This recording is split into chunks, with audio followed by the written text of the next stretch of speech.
오늘은 잠잠히 하나님만 바라는 신앙 고백이란 제목으로 하나님의 말씀 전하겠습니다.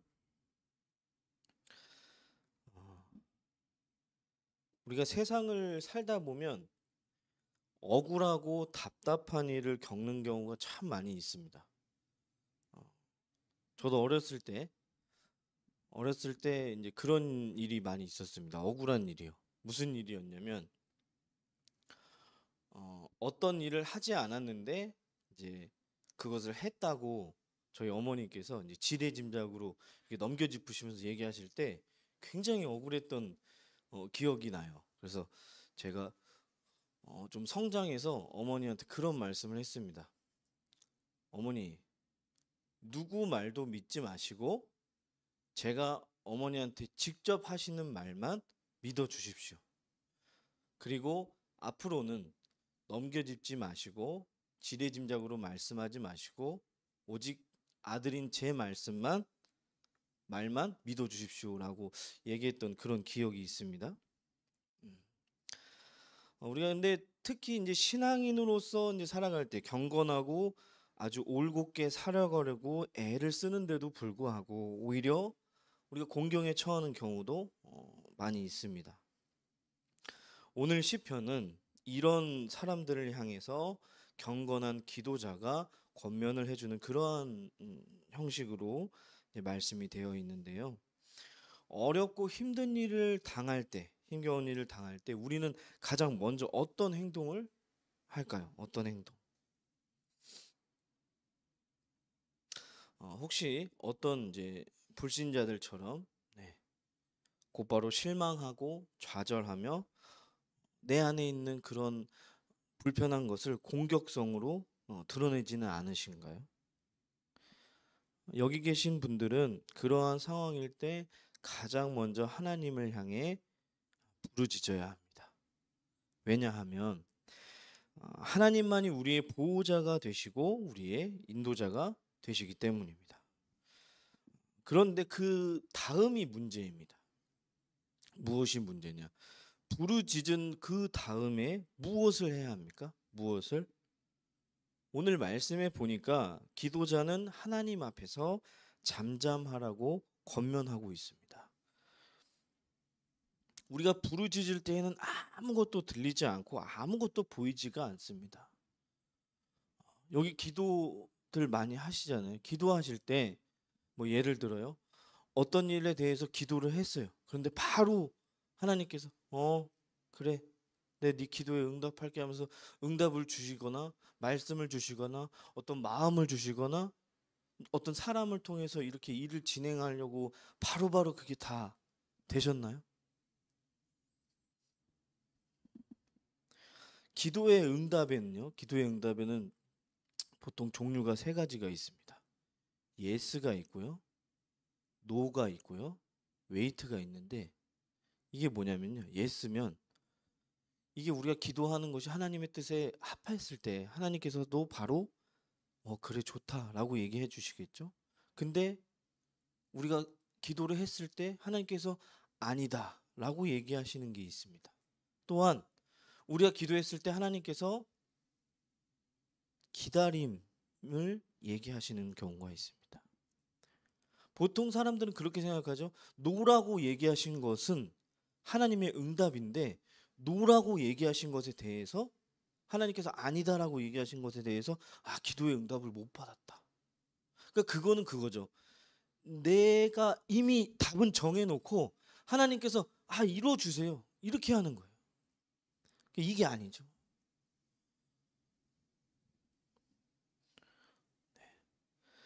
잠잠히 하나님께 집중할 때 비로소 하나님 앞에서 내 자신의 모습을 보게 됩니다. 제가 이제 그 한참 방황을 할 때였어요. 이제 군대를 갔다 와서 다시 이제 신학을 준비하려고 하는 그 결정하기 전에 제가 기도를 했는데 그때 기도도 막 안 됐습니다. 기도가 되지도 않았어요.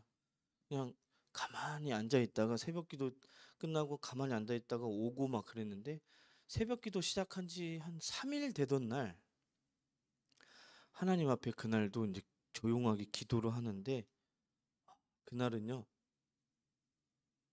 그냥 하염없이 눈물만 계속 흘리면서 기도를 했던 것 같아요. 그리고 시간을 보니까 2시간이 넘게 지나가 있더라고요.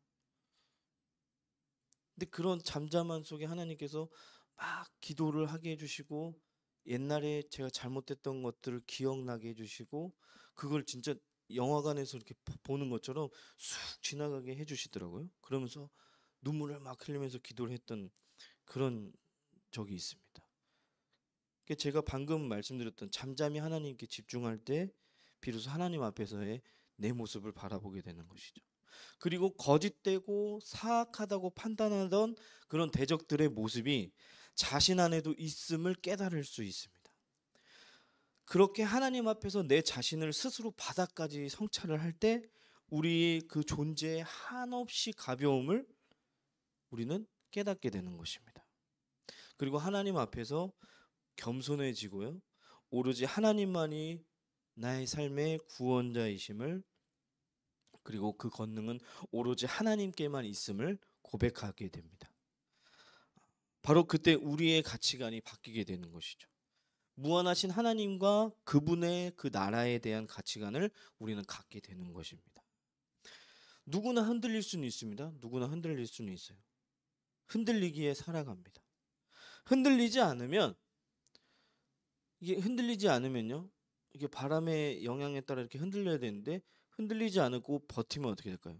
결국에는 부러지고 꺾이게 되겠죠.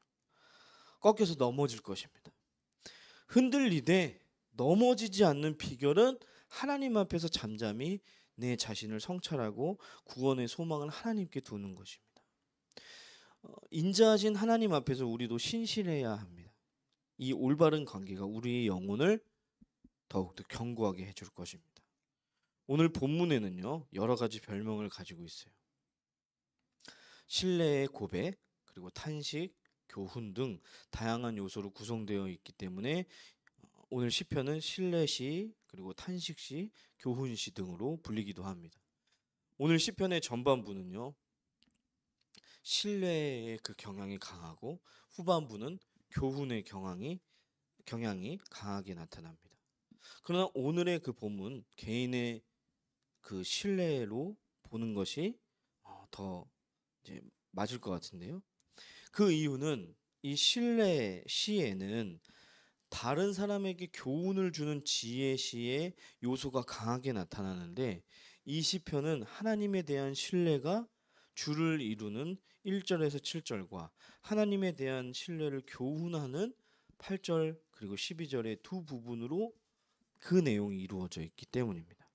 그 내용을 간략하게 보시면 오늘 시편 기자는요. 모든 사람이 공모하여 자기를 공격하기 때문에 거기에 무너진 담과 같이 쓰러진 상태에 있습니다. 그들은 겉과 속이 다른 사람들로 겉으로는 친구처럼 위해주는 척하지만 속에는 거짓말과 그 저주가 가득 찬 사람들입니다. 이들의 이중적인 태도가 오늘 시편 기자를 더욱더 어렵게 만들었습니다. 아마도 사람들은 이 시편 기자에게 이런 대적들에게는 눈에는 눈이요 이에는 이 방식으로 복수해 줄 것을 권했을 것입니다. 그러나 시편 기자는요 그들과 똑같은 사람이 될 수는 없어서 오직 어떻게 해요? 잠잠히 하나님만 바라고 그의 구원을 기다립니다. 하나님의 그의 반석과 구원과 요새가 되신다는 그 믿음이 있기 때문에 흔들리지 않을 수 있는 것입니다. 시편 기자는 이런 구원의 경험을 체험한 것입니다. 그래서 그는 다른 사람들에게 이런 경험을 통해서 얻은 교훈을 오늘 전하고자 하는 것입니다. 사람은 하나님과 비교해서 입김보다 가벼운 헛되고 거짓된 존재이니 자신의 권력이나 재산을 의지하지 말라고 오늘 말하고 있습니다. 사람과 그 사람에게 속한 권력이나 재물은요 헛되고 거짓된 것이기 때문입니다.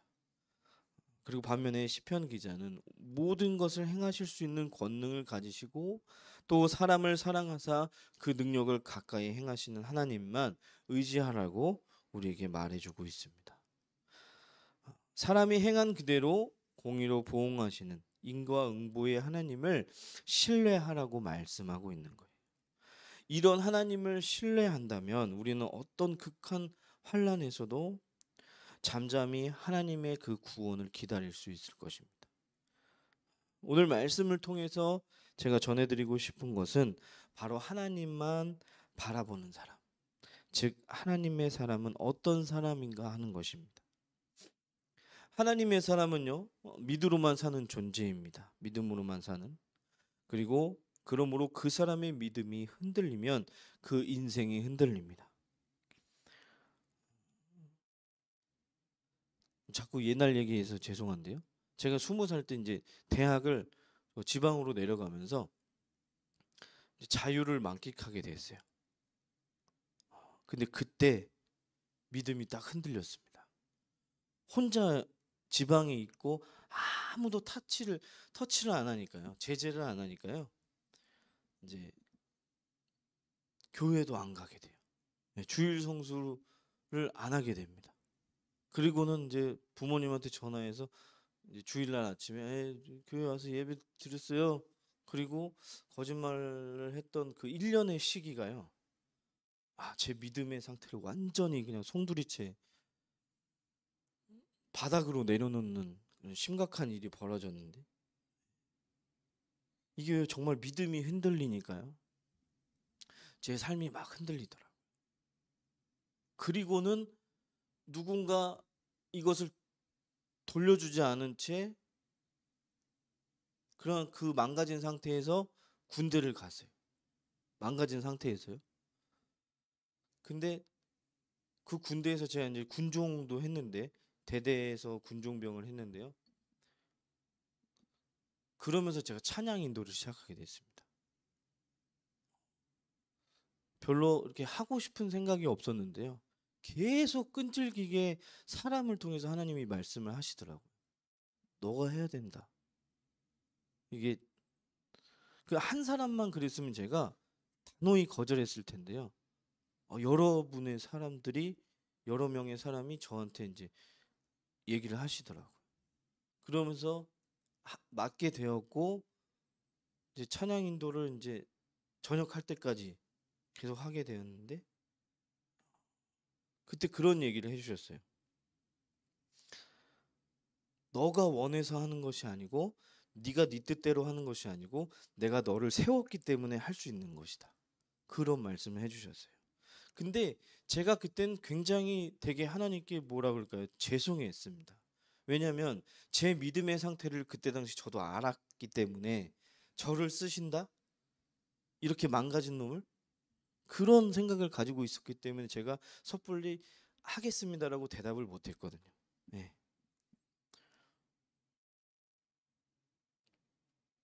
그렇기 때문에요. 믿음이 흔들리면 그 사람의 인생이 흔들리는 것입니다. 사탄은 우리의 그 믿음을 날마다 흔들고 있습니다. 믿음이 흔들리기 시작하면요, 하나님을 바라보지 않게 됩니다. 제가 방금 얘기했던 것처럼요. 하나님을 바라보지 않게 돼요. 하나님을 바라보지 않으면 그 사람의 길이 보이지가 않습니다. 언제나 어떤 상황에서나 하나님만 바라보는 그 사람의 특징은 무엇일까요? 첫 번째는요, 하나님만 바라보는 사람은 어떠한 유혹에도 흔들리지 않습니다. 믿음으로 산다는 것은 하나님 앞에서 정직하게 산다는 것인데, 다윗은 하나님이 인정하신 정직한 사람이었어요. 하나님 앞에서의 그 정직이란 세상의 유혹에 타협하지 않는 것입니다. 다윗은 이스라엘의 왕으로서 아주 수많은 고난을 겪었습니다. 원수들의 공격과 그리고 자식들의 그 반역으로 도망자의 신세가 되었고, 자식을 잃게 되는 슬픔까지 겪었습니다. 그러나 다윗은요, 하나님 앞에서 정직하게 살려고 노력을 했습니다. 그는 고난의 순간마다 다가오는 그 거짓과 유혹에 흔들리지 않았습니다. 악인들이 넘어지는 그 담과 흔들리는 울타리같이 자신을 위협하는 상황에서도 하나님만 바라보았습니다. 심지어 축복을 가장한 거짓의 유혹에도 흔들리지 않았습니다. 그가 힘들고 어려울 때 달콤한 유혹을 뿌리치기는 얼마나 힘든지 모릅니다. 그러나 믿음으로 사는 사람은요, 내 자신의 어떤 힘과 그것에 대해 의지하는 것이 아니라 하나님만 바라봅니다. 그것이 진정으로 사는 길이기 때문입니다. 세상의 그 거짓과 유혹은 우리를 잠깐, 아주 잠깐 달콤하게 해줍니다. 그러나 그 결과는요, 어떻습니까? 매우 참담합니다. 네. 그러므로 더 이상 견딜 힘조차 없을 것 같아도 하나님만 바라보시기 바랍니다. 그것이 진정 우리들이 살 수 있는 길입니다. 두 번째는요, 두 번째. 하나님만 바라보는 사람은 늘 하나님께 엎드립니다. 오늘날 많은 사람들이 우울해합니다. 함께 울어주고 이야기를 들어주고 마음을 그 나누어 줄 사람이 없기 때문입니다. 그게 최근에 언제 가장 심해졌습니까? 코로나 때문에. 코로나 때문에 완전 심해졌죠. 교제가 없어졌어요. 대화가 없어졌습니다. 심지어 어떻게 해요? 가족끼리도.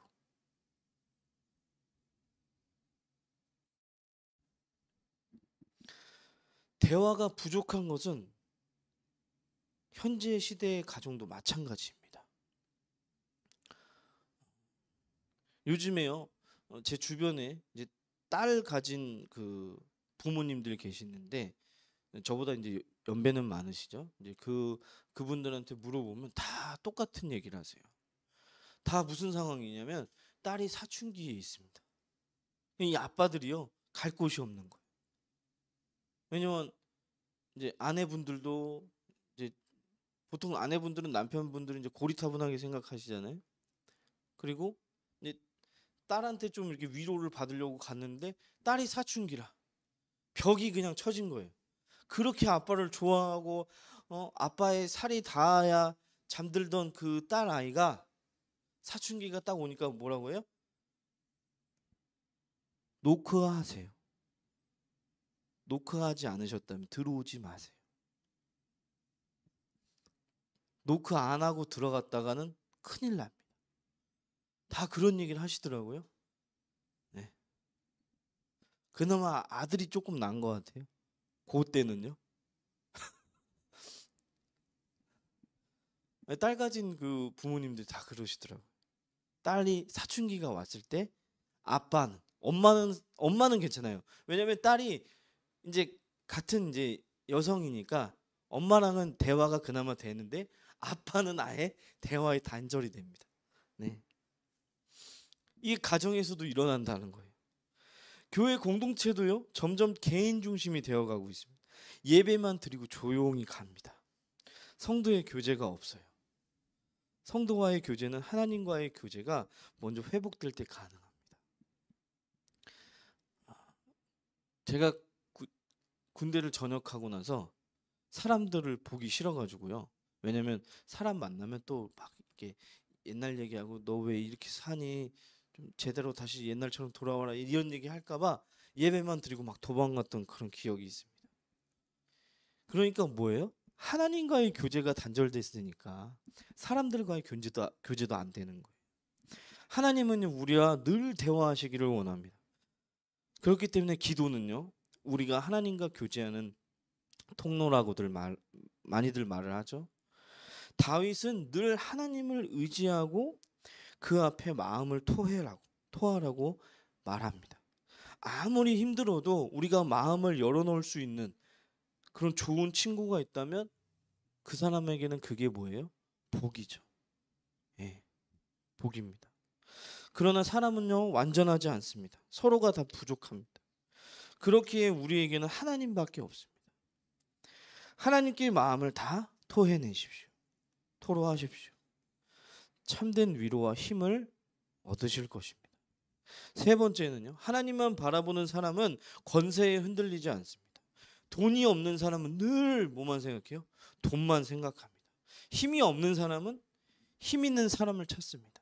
그러나 돈과 권세를 가졌다고 다 해결되나요? 아닙니다. 보통 사람들은요, 욕심이 생깁니다. 하나를 가지면 뭘 갖게 돼요? 둘을 갖고 싶게 되고요. 더 많이 가지고 싶은 것이 사람들의 마음입니다. 그런데 다윗은요, 우리가 얼마나 연약하고 허무한 존재인지 알았습니다. 사람을 입김과 같은 존재라고 말했어요. 이 사실을 알지 못하는 사람들은 힘들고 어려울 때마다 사람의 힘, 세상의 힘을 의지합니다. 우리는 분명히 기억해야 됩니다. 분명히. 권능은 누구에게 있어요? 하나님께 있습니다. 그러므로 우리가 바라보아야 할 분이 누구예요? 하나님 한 분이라는 거예요.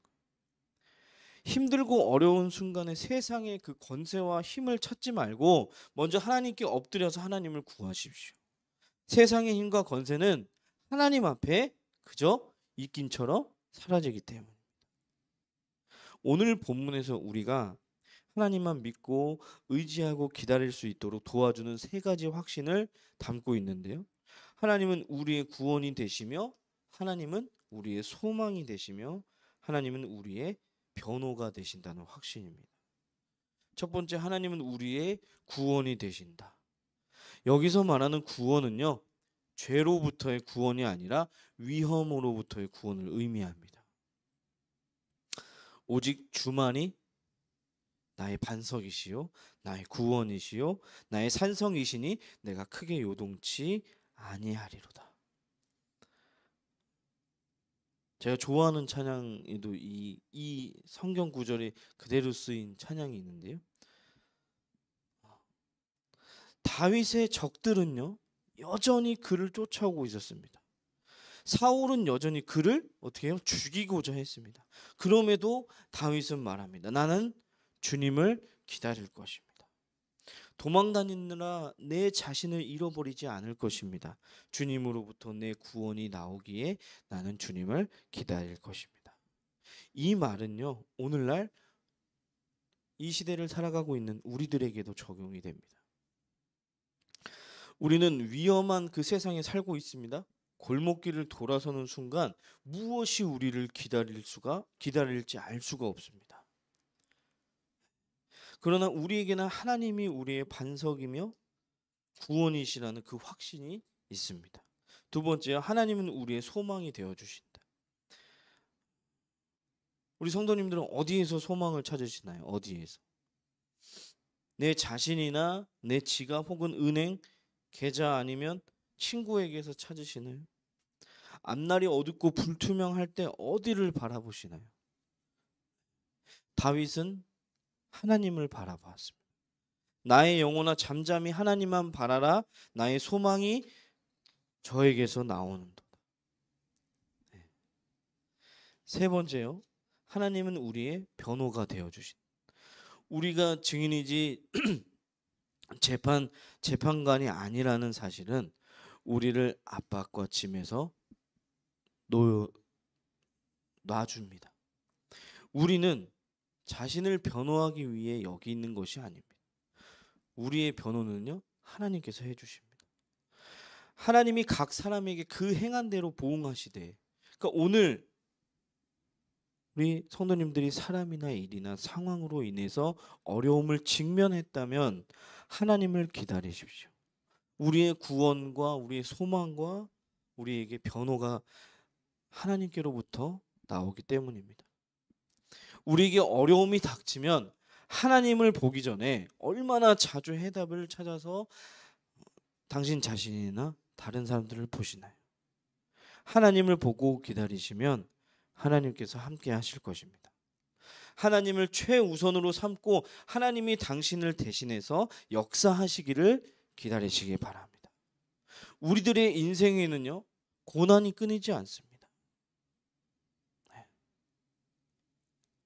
때로는 감당할 수 없는 고난이 우리에게 닥쳐옵니다. 그럴 때 우리의 힘으로는 그것을 이겨낼 수가 없습니다. 많은 유혹이 우리의 믿음을 흔들어 놓습니다. 그러나 우리가 바라보아야 할 것은 오직 하나님 한 분뿐입니다. 거짓 유혹에 흔들리지 마십시오. 곧바로 하나님께 엎드리십시오. 세상의 권세가 아니라 하나님의 능력을 구하십시오. 그래서 온전히 하나님만 바라보시는 우리 이어교회 모든 성도님들이 되시기를 주님의 이름으로 축원합니다. 기도하겠습니다.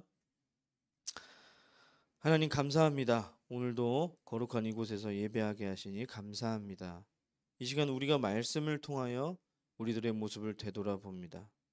모든 상황 속에서 거짓 유혹에 흔들리지 않으며 이 세상에 소망을 두는 것이 아니라 오직 하나님께만 소망을 두며 하나님만 바라보며 의지하며 하나님 앞에 엎드려 하나님의 능력을 구하면서 사는 그리스도인들이 되게 하여 주시옵소서.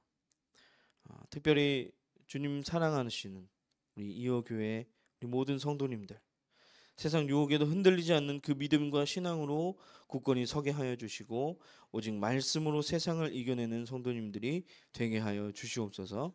우리의 소망 되시며 우리의 구원 되시는 예수님의 이름으로 기도하옵나이다.